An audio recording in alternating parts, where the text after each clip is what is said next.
let's look at the New York consulate. Mr. Evans has been a member of the PPP for ages, and he is a political appointee. He spoke on our platform. He's still there. The career officer, Khan, was removed, and 5 other persons, 4 of Indo-Guyanese origin, and 1 person who was seen as Afro-Guyanese, who was seen as sympathetic to us, was removed from the office. So the political person who has been with us for a while, and it's known he is a member, he has maintained his job. The career officer was terminated. And many others, drivers, etc. These are drivers, ordinary people, clerical staff, etc., who were removed from the office. I am giving you a specific example. I can give many others. I don't want to do that at this point in time, just to say that your rhetoric must match practice for it to be believed. And so the social cohesion, from the time the president leaves the assembly, you see the crudity of the behavior of the people that he has representing him. And they talk about, you can hear the shouts across the aisle, this is our time now. And you know, the suspension of the standing orders, that doesn't build social cohesion. It doesn't build to pass through everything through the National Assembly in a manner that is not just unparliamentary, it is just downright undemocratic. And it's not practiced anywhere across the world. We had discussions with many of the MPs who came from other jurisdictions here recently, and they were very surprised at the practice. 9 times in a year that the standing orders have been suspending to have a bill of a complex nature go through all 3 readings. When this was done under the PPP in 10 years, about 6 times in 10 years. And it was considered we were undemocratic if we did that. So I hope that the president does not miss the opportunity again to send a clear signal to his government and to have a review of all of those people who were terminated for political reasons, if they're black and they support the PPP, or because of their race. That he should have a review of this to say, I'm going to correct this because I want my word and, to match the practice in my government. And that he will lay out a clear pathway to social cohesion in his speech. I also hope that the president similarly will do the same in relation to his rhetoric about support for a green economy. You have known that this was a central part of our policy to transform Guyana. We argued that the low carbon development strategy was not about the environment, it was a development strategy, that the objective of it was to prove that we could find a new trajectory to growth at the same rate that we would have grown if we had taken a polluting pathway or a heavy carbon intensive pathway to growth. And therefore, we developed the low carbon development strategy.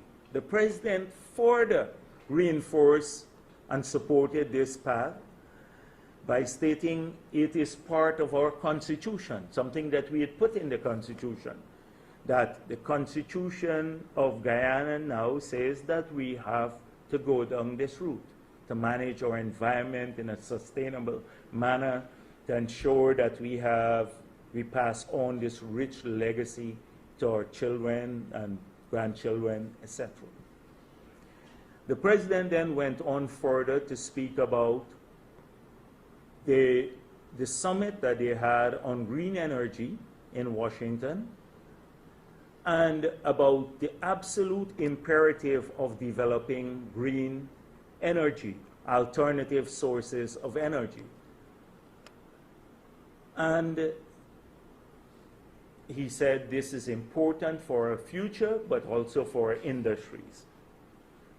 And then on the other hand, his government has killed a project for political reasons, not economic reasons, because until now they have not had the fact-based assessment of their Myla project. But we are prepared to debate this publicly, the technical aspect of a Myla, both from the numbers perspective and how good it is for our economy, and from the feasibility perspective. We can have a debate. They can put their best people up, and we will have an open debate and have the country decide whether this project was good. Not hide behind the rhetoric that there was some form of corruption in a Myla and it's not good for the country and we don't like the numbers. That's all thought. So they've killed a project that would have saved us at least $2 billion US dollars in 20 years at 2012 prices for oil and gas.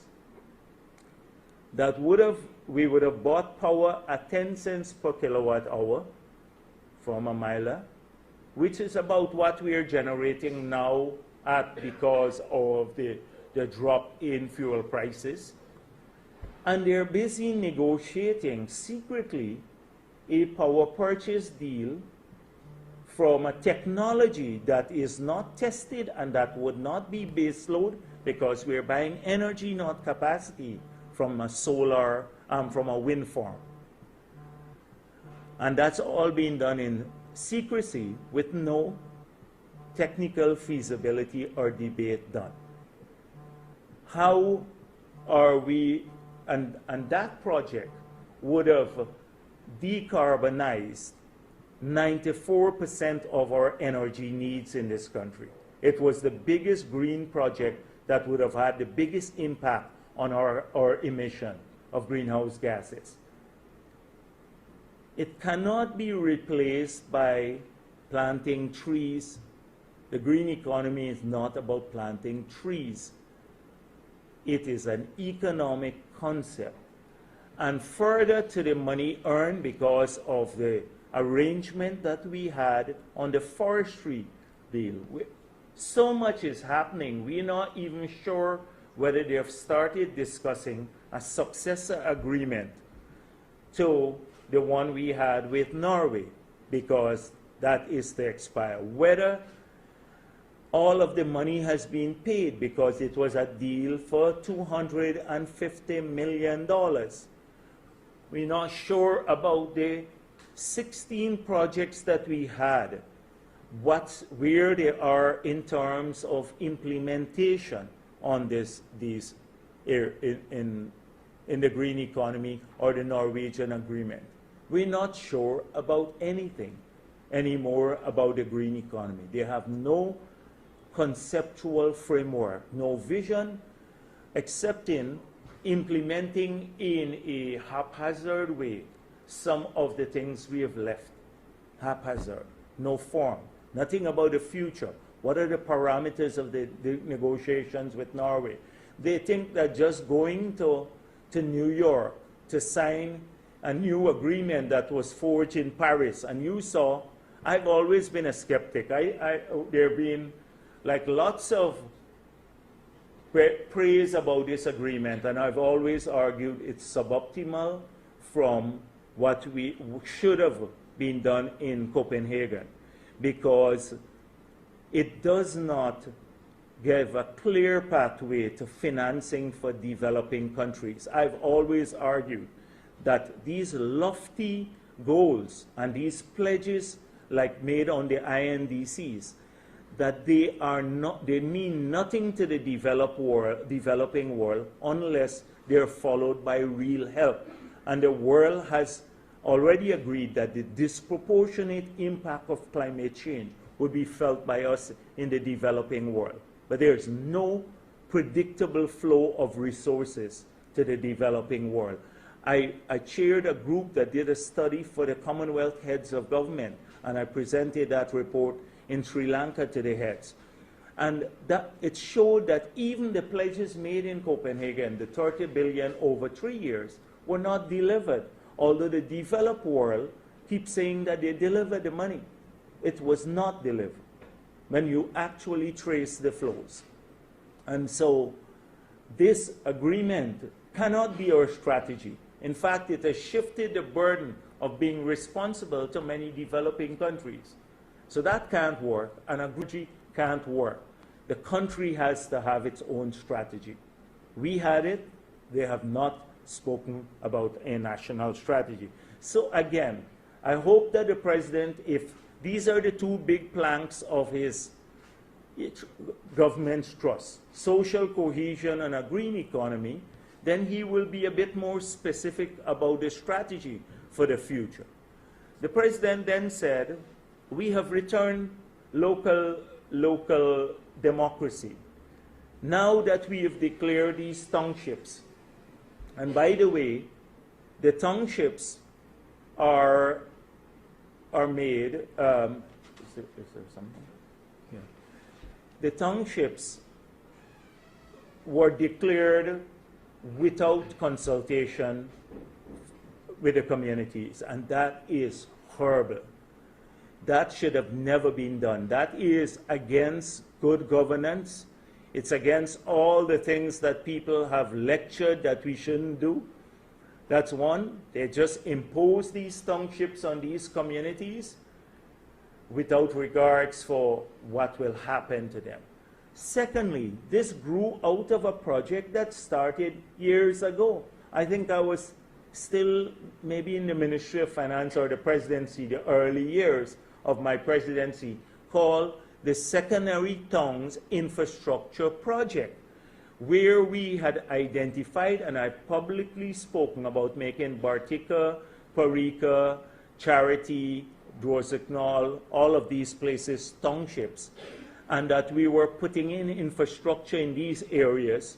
So we started putting in infrastructure. If you go to Charity, you see we widened the roads, we put in the lights, we started paving the areas there. We did the same thing in Bartica, in Parika, in Bartica, and Rosignol. We believe that you had to put in basic infrastructure and better services before you declare the areas township.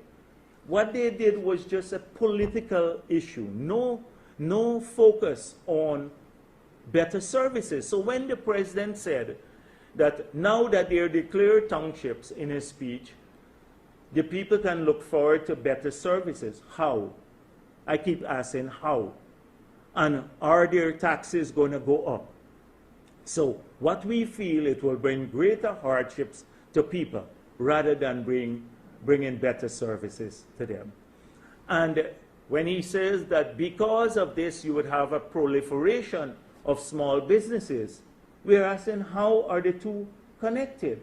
How could this local government election and the townships, declaration of townships, have an effect on small businesses, the proliferation of small businesses, when your government just increased taxes and fees on 140 licenses, etc., which are anti-small business. Many of them, if you have a dray cart or a small store, a shop, or anything of that sort, you have to pay more taxes, from 12,000 to 65,000 if you go around with a little vehicle to sell some clothing.